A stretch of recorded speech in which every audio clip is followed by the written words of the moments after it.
Оюуны хөгжил IQ хичээлээр 4-р ангийн сурагчдад тоон тест сэдвээр хичээлээ хэрхэн хөтлөн явуулах вэ? Тоон тестээр суралцагчийн оюун ухаан, сэтгэх чадварыг хөгжүүлж, олон хувилбарт задгай сэтгэлгээнд чиглүүлдэг.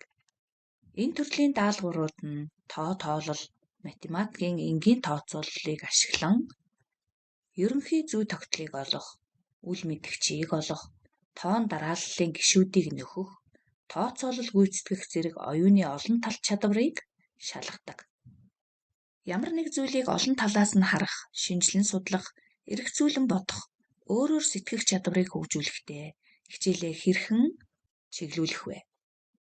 Тухайн дасгалыг ажиллахдаа өгөгдсөн тоонуудын хоорондын холбоо хамаарлыг олж илрүүлэхийн тулд бүхий л боломжийг шавхан тооцож нэг бүрчлэн шалгах нь хамгийн чухал.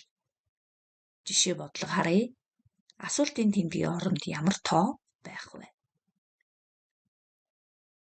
Бодлогын өгөгдлийг сайтар ажиглан зүй тогтолыг олно.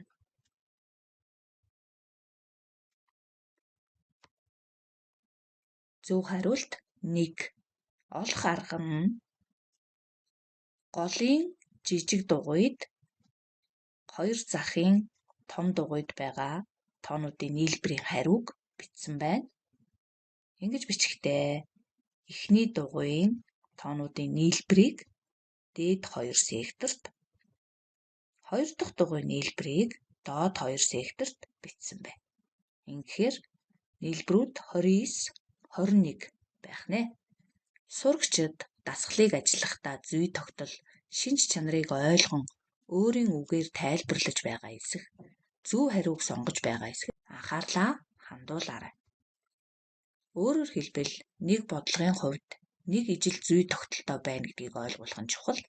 Зүй тогтолыг олж чадахгүй бол арга зам, сэтгэх хэв маягаа өөрчлөхийг сануулаарай. Бодлогын хариуг олоход гол анхаарлаа хандуулах биш, хэрхэн бодсныг нь тайлбарлуулах нь чухал шүү. Багшийн асуултын хувилбарууд ямар байж болох вэ?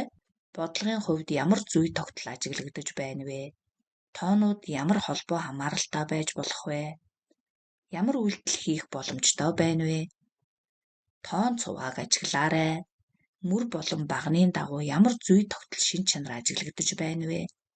Ямар тоон цуваа үүсэх боломжтой байна вэ?